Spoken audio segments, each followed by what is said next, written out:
People always ask me the same thing. They ask if I was scared. And the honest answer is I don't remember being scared. Not at first. The fear came later in the small hours, weeks after, when the house was quiet and the kettle clicked and I'd suddenly be standing in that road again with the smell of it in my nose. But in the moment there was no room for it. There was only the post, and the post does not move. Let me tell you how that day started, because nobody would have believed how ordinary it was. It was a Thursday in early summer, one of those London mornings that can't make up its mind. Gray when I woke, then a soft gold by the time we marched out, the kind of light that makes the old stone of the city look like it's lit from inside. I'd done the same routine 1,000 times. Boots, tunic, the bearskin that weighs more than people think and makes your neck ache by the third hour. I checked myself in the mirror the way my father used to check his tie before church. Small things. You do the small things right, and the big things tend to follow. My name doesn't matter much. The lads called me Will. I was 26 that summer, 4 years into the regiment, and I'd reached the stage where the strangeness of the job had worn off and it had simply become my life. Stand still, look ahead.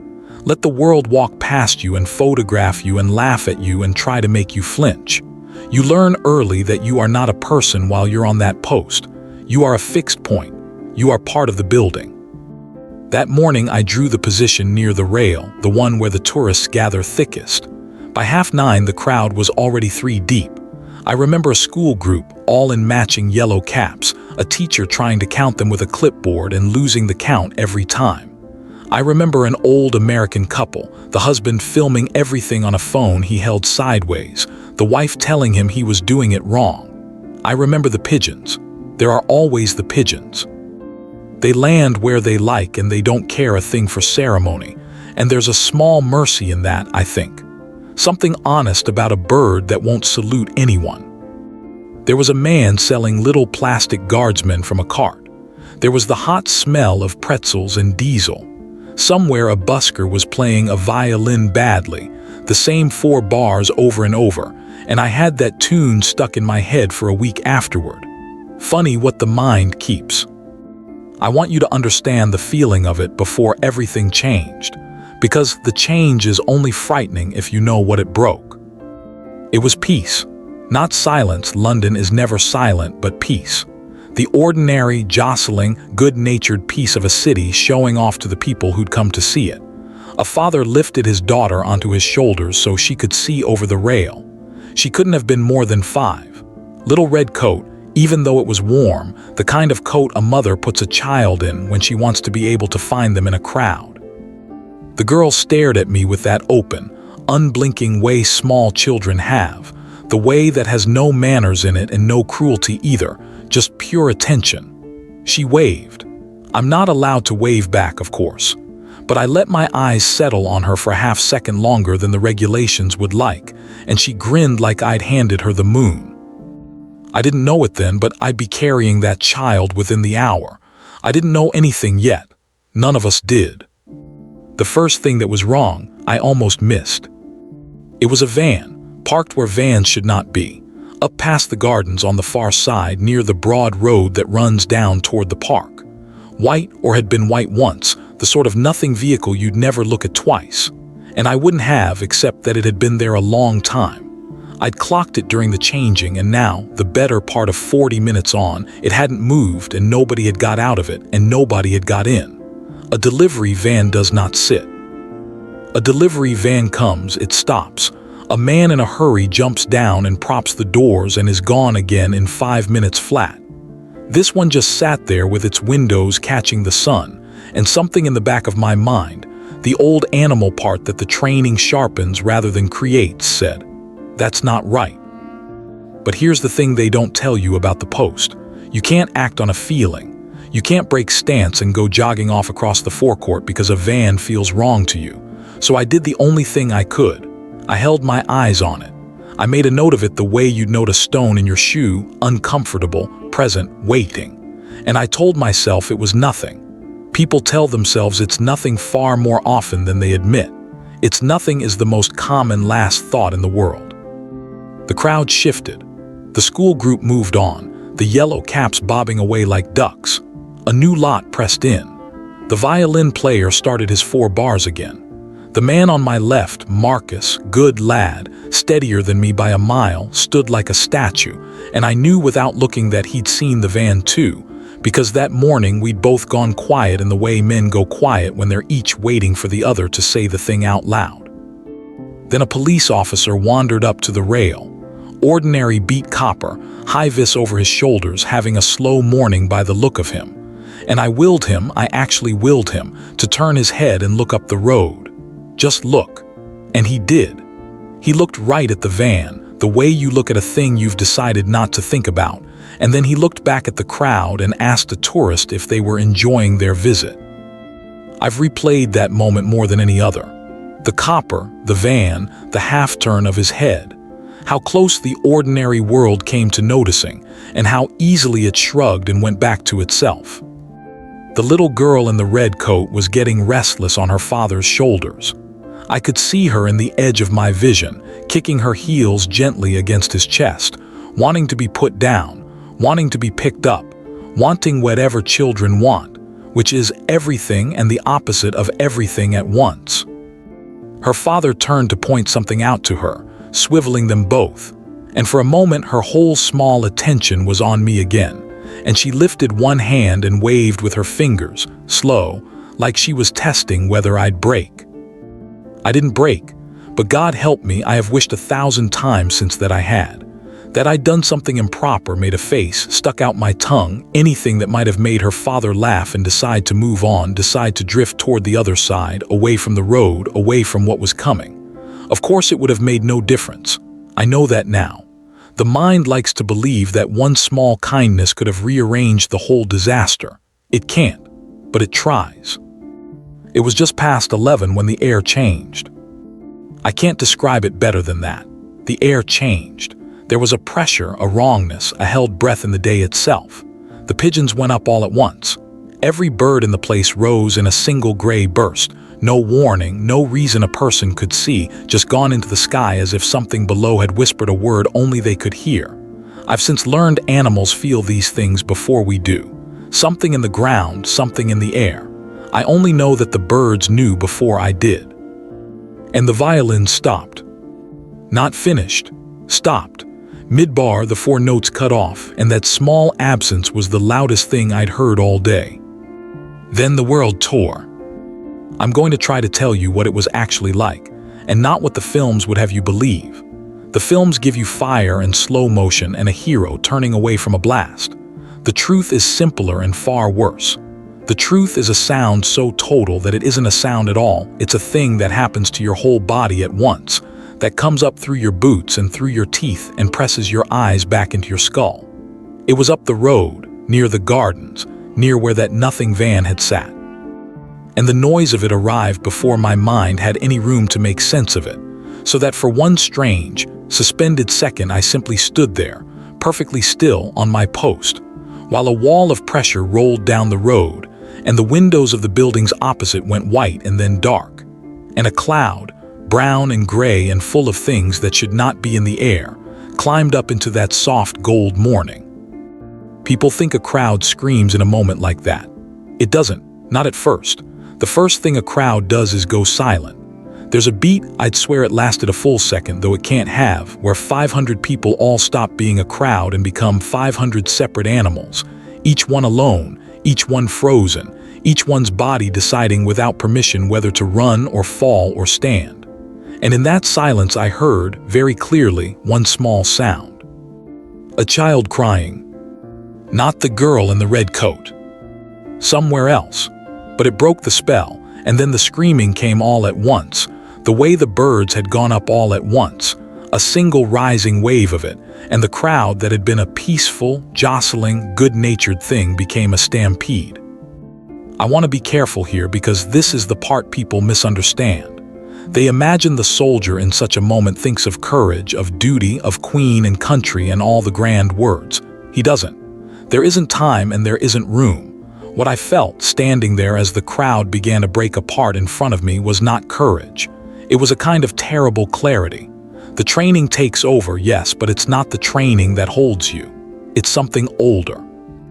It's the simple, animal fact that I had a place to stand and a thing to do, and everyone around me had nothing, no place, no instruction, only fear, and in the absence of any plan, a frightened crowd will fix on the one person who isn't moving. They will look for the still point, and I was the still point. I felt Marcus shift beside me, not run, shift.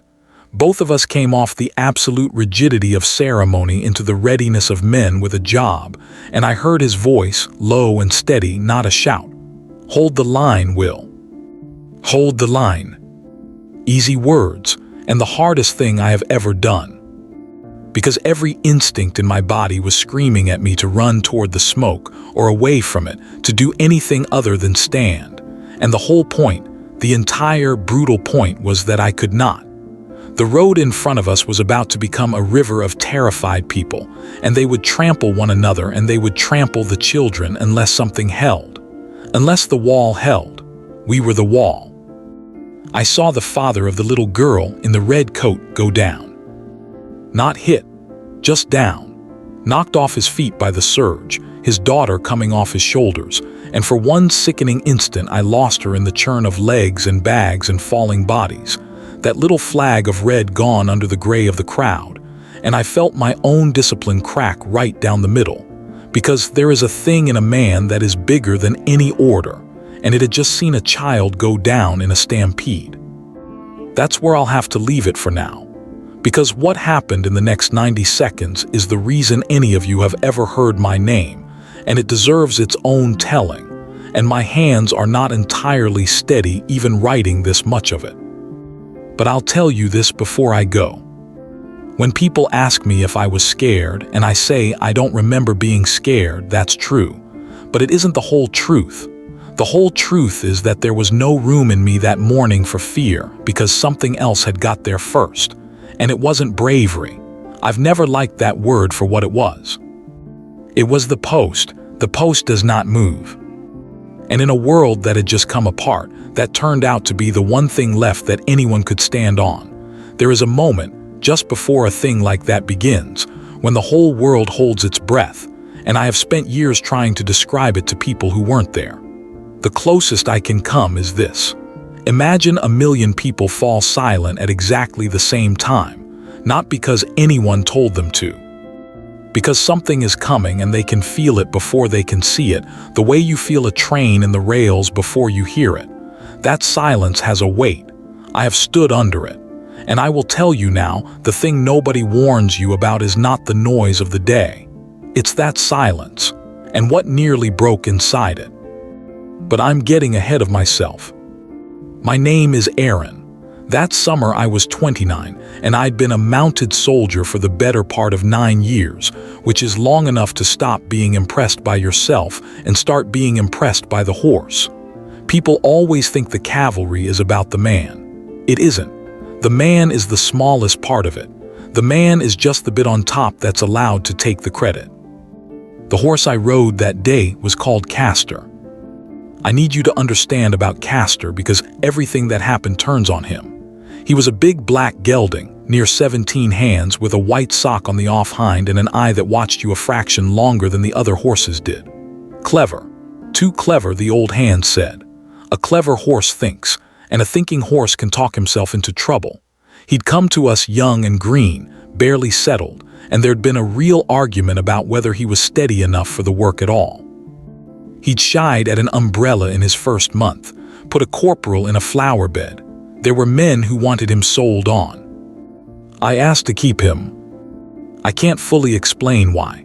Maybe because the first time I sat on his back he went quiet under me, the way a frightened thing goes quiet when it decides, for reasons of its own, that you might be all right. We'd spent 2 years getting ready. 2 years of bands and blank cartridge and flags snapping and crowds shouting, all of it built up slow, a little more each week, so that by the time the great day came he could stand under almost anything. Almost. There's always an almost with a horse. You spend your whole life with them, and you never quite reach the bottom of the word. The morning of the procession came up clear and warm, with that thin gold light London gets when it's decided to behave itself. I'd hardly slept. None of us had. The stables were awake by 4, the air full of the smell of leather soap and hot metal, and that particular sweetness of a horse that's been groomed within an inch of its life. We plated and we polished and we cursed quietly, and we drank tea that went cold in our hands. A girl from the yard, Niam, sharp-tongued and good with the nervous ones, went down the line settling them, and when she got to Castor she stood with her forehead against his and said something I didn't hear, and he let his great head drop into her arms like a child. I remember thinking, he's all right. He'll be all right today. I have learned to be careful with thoughts like that. You've seen the Gold State coach even if you've only seen it on a screen. There is no preparing for it in the flesh. It is absurd, honestly, too much of everything, gold piled on gold, 4 tons of it, so heavy and so old that it can only be walked, never trotted, drawn by 8 horses who feel every ounce of it through the traces. It does not glide, it heaves. It is the least practical object ever built and the most beautiful, and when the doors of the Royal Mews swung open and the early light fell across it, even the men who'd seen it 100 times went quiet. 2 centuries of weddings and crownings and farewells, and now ours to move through the heart of the city to the Abbey. Just that. Move it from here to there. The simplest task in the world dressed up as the grandest. My place was forward and to the left, part of the escort that rode close beside the team, near enough to the coach that I could have reached out and laid my glove on its gilded flank. Close enough to matter. Close enough that if anything went wrong with the horses up front, I'd be among the first to know, and the first who'd have to do something about it. We formed up in the cool before the city was properly awake, and then we moved out, and the world began. I cannot give you the crowd. I can only give you pieces of it because that's all the mind keeps.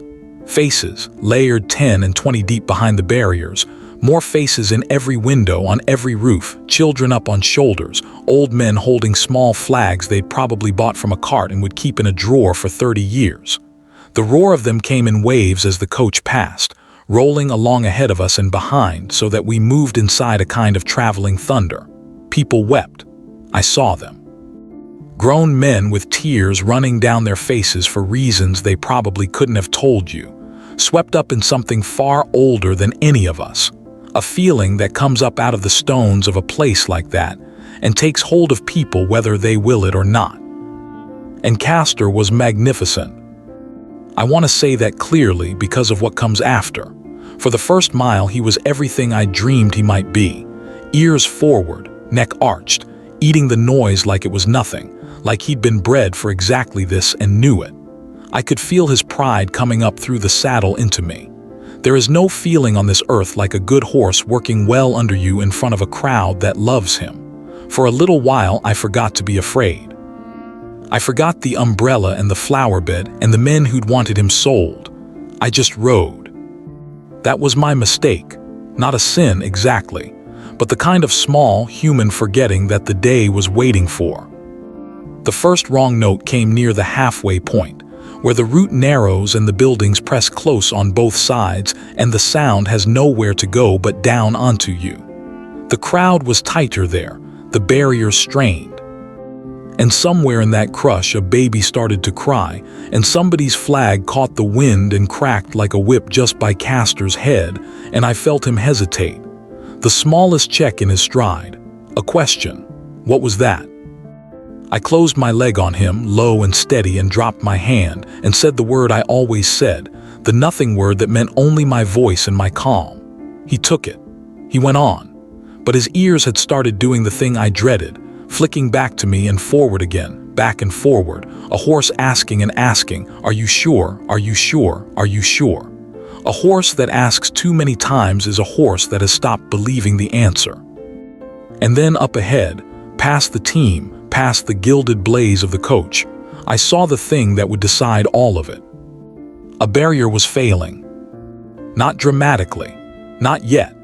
Just a section of the crowd line bowing outward under the press of too many people leaning to see, the metal giving by inches, a steward with both hands on it and his whole weight thrown back, and his face the color of a man who knows he's losing.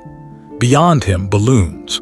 A great bunch of them, silver and bright, that some poor soul had brought for a child and was now losing hold of in the surge. And I watched, with the awful slow clarity you get in the half-second before a disaster, as the string slipped, and the whole shining cluster of them lifted free and rose and began to drift directly across the path of the lead horses.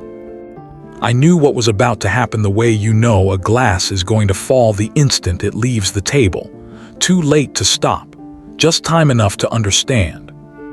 And in that exact moment, the crowd, sensing the coach approaching the narrow point, surged forward as one and let out the biggest roar of the entire day, a wall of sound that hit us like weather, and the silver balloons crossed in front of the lead pair, and the failing barrier gave way. That's where I have to stop, just there on the edge of it. Not to be cruel, but because what happened in the next 12 seconds is the only 12 seconds of my life I have ever truly had to earn, and they deserve to be told properly, slowly, with room to breathe, and I haven't got the room left here. I'll say only this before I go. Everyone remembers the gold, the coach, the crown, the grandeur of it, the once-in-a-lifetime spectacle. That's what the cameras were for. But I was looking at none of that. I was looking at a green horse, asking me for the last time whether he could trust me, and a road about to fill with people who shouldn't be on it. And I had one chance and about a second to be worthy of the question. Time does a strange thing in a moment like that. It doesn't speed up the way people imagine. It goes thick. Slow and thick, like wading through deep water where every movement costs you and you can see each thing arriving long before it lands, but you can't make your own body hurry to meet it. People call it slow motion. It isn't slow. It's heavy. The whole world turns to lead and you have to lift it.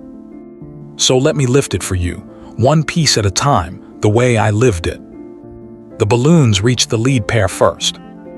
The two front horses of the team were old hands, steadier than Castor would be at 30, and even they couldn't hold against a bunch of silver shapes climbing up out of nowhere right into their faces. The near one threw his head. The off one half-reared just a few inches, but a few inches in a team of 8 harnessed to 4 tons of gilded history is a catastrophe waiting to choose its shape. The whole front of the procession shuddered. I felt it travel back through the air toward us like a wave hitting a harbor wall, and I felt Castor gather himself beneath me, every muscle going hard, his head coming up, his weight shifting back onto his hocks in the first half-second of a horse deciding whether to run. And at the same moment, the barrier went. It didn't fall so much as fold. A whole section of it bowed and then dropped, and the people who'd been leaning on it dropped with it, spilling forward into the road in a tangle of arms and bags and shock, right into the gap between the crowd and the team, right into the worst possible place a human body can be. A woman went down on her hands and knees on the cobbles. A man fell across her. And behind them, the crowd, not seeing, not knowing, still roaring, still surging forward to glimpse the coach, began to pour through the broken line after them. Into the road, toward the horses, toward 4 tons of metal that cannot stop quickly and cannot swerve at all. I have thought about that instant more than I have thought about anything in my life, and I still cannot tell you that I decided. There wasn't a decision. There wasn't time to be brave or to be afraid or to weigh the regulations against the situation. There was only a road filling up with people who were about to be hurt very badly, and a horse beneath me who was one heartbeat from bolting. And somewhere in me, a thing took over that was older than my training and quieter than my fear. I asked Castor to do the one thing every instinct in his body was screaming at him not to do. I asked him to turn toward the danger. Understand what that means. A horse runs from what frightens it. That is the whole horse, the entire animal, 50 million years of being something other things tried to eat. To turn a frightened horse to face the thing he wants to flee in the middle of the loudest noise of his life, with the team beside him losing its nerve and the air full of silver and screaming, there is no command for that. There is no aid in any manual. There is only whatever you've built between the two of you in the dark of 1,000 ordinary mornings, and you find out, right then, in front of 1 million people, exactly how much of it is real. I dropped my weight. I closed my legs slow and certain, no snatch, no fear in my hands, because a horse reads your hands the way you read a face, and if my hands had shaken, he'd have been gone. And I said the word, the nothing word, the one that meant only me, only calm, only every quiet morning we'd ever stood together. I said it low, almost under my breath, just for him, in the center of all that thunder. And Castor turned. I will go to my grave not fully believing it. He turned into it. This green horse, this clever, anxious, too much thinking horse that men had wanted sold, swung his great body around and put himself sideways across the gap in the broken line, between the fallen people and the surging crowd behind them, and he stood, trembling. I could feel him shaking through the whole of my body, every muscle singing with the need to run, his breath coming in great bellows, and he stood, because I had asked him to. Because somewhere in that ruined moment he had decided, one final time, to believe me. He became a wall. A living wall, 1,600 pounds of horse, planted across the breach, and the surging crowd hit him and broke around him the way water breaks around a stone. People who'd been about to trample the fallen suddenly had a horse in their way, and a horse is a thing even a panicked human will not run through. They piled up against his flank and his shoulder, and he took it. He held it. He did not give a foot, and in the small protected space he'd made behind his own body, the woman on her hands and knees had room, just room, to be reached. And I reached her. I came out of the saddle. I'm not supposed to. There is nothing in any order I have ever been given that allows for it. But Castor was holding, and the woman was down, and the man across her was struggling, and there was a child. I saw now, a small child who'd been with them, sitting on the cobbles in the middle of all of it with that stunned, silent, open-mouthed look children get when the world has done something too big to cry about yet. And I was off Castor's back and on my own feet on those cobbles, in full dress, in the middle of the route, doing the one thing a mounted soldier is never meant to do, which is to leave his horse and become, for a few seconds, simply a man. I got the man up first, hauled him by the collar, shoved him back toward the crowd. I got my arms under the woman, and I scooped the child against my chest with one arm, this small, warm, shocked weight, and I turned them all back toward the broken barrier where, thank God, the stewards had finally got hold of it and were dragging people clear and making a gap to pull them through. I pushed them into it. The woman was saying something, over and over, I never caught what.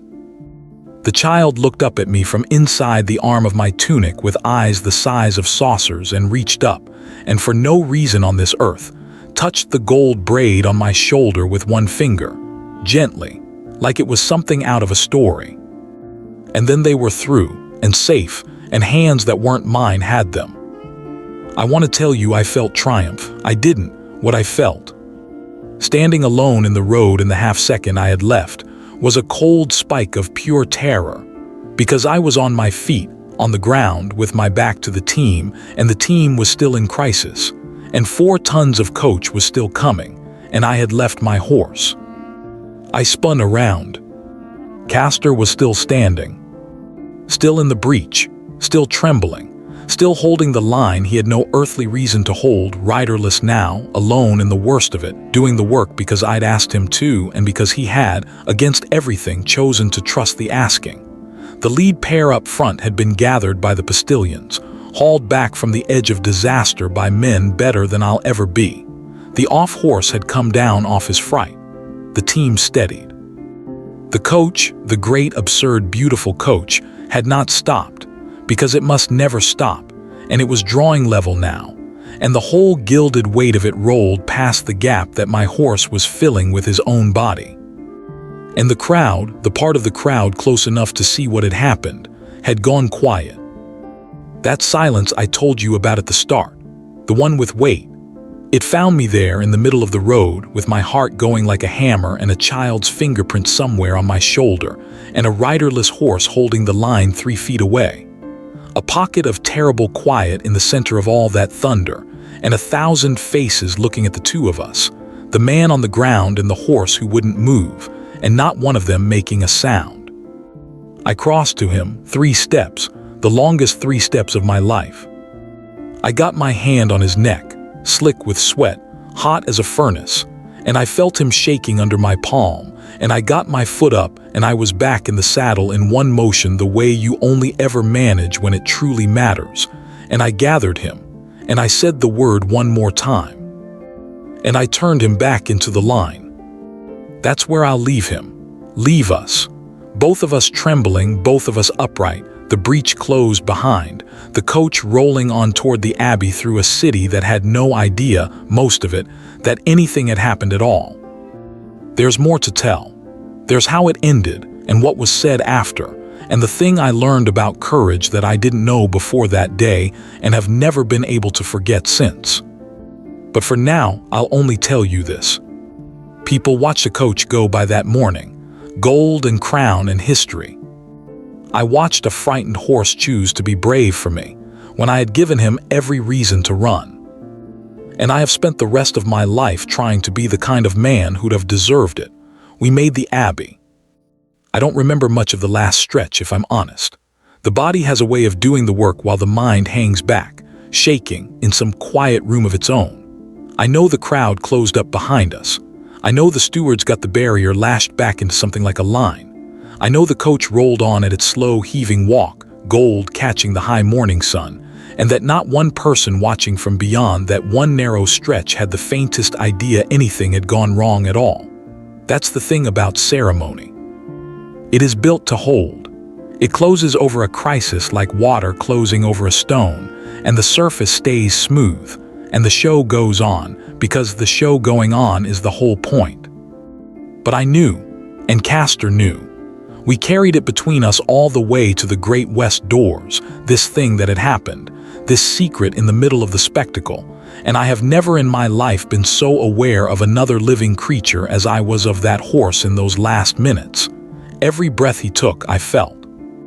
He'd stopped shaking by the time we halted, but there was a dark stain of sweat clean through to the saddle, and when I finally had cause to sit still, I could feel his heart going under my legs, slowing, coming back down out of the place I'd asked him to go. The coach drew up. The doors of the Abbey stood open on all that ancient dark, and there was the silence again, the real one, the deep one, the one 1,000 years of stone makes when something it has seen 100 times before begins once more. I sat my horse in it. I did my duty in it. I was, to every camera and every face, exactly what I was meant to be. A still gold figure on a still black horse, perfect, ceremonial, part of the furniture of the day. Nobody pointed, nobody knew we held. It was afterward that it caught up with me. When the work was done and the horses were walked back and the great machine of the day finally let us go, I got Castor into the stable yard and I got the tack off him and I stood with my forehead against his neck the way I'd seen Niam do at 4 that morning, and I didn't move for a long time. He let me. He stood there and let me, this clever, anxious horse, and I think he understood, in whatever way a horse understands, that the man needed holding now, and it was his turn to do it. Niam found me there. She didn't say anything daft. She just ran her hand down his shoulder, felt the dried salt of it, looked at me and said, "He held then." Not a question. I nodded. She looked at him a long moment, this horse she'd settled in the dark, and her jaw did something, and she turned away and got very busy with a bucket so I wouldn't see her face. Hard girl, Niam. Hardest people always feel it the most. There was a reckoning, of course. There's always a reckoning. I'd left my horse. I'd come off the saddle in the middle of a state procession and put my own boots on the cobbles, and there is nothing in 9 years of orders that permits it. And I knew when I was called in to account for myself that it could go any way at all. Sergeant Pike sat across from me, old soldier, face like a closed door, the sort of man who's seen everything and forgiven almost none of it, and he made me tell it. All of it. Slow. Every second. When I finished, he was quiet for a while. Then he said the only thing he ever said to me about it, and I've kept it like a stone in my pocket ever since. He said a man who'd have stayed on his horse and watched that woman go under would have been correct, and I'd have had no use for him. He looked at me. You were not correct. Don't make a habit of it. And that was the whole of it. That was Pike telling me I'd done right in the only language he owned. The woman wrote to me, weeks later.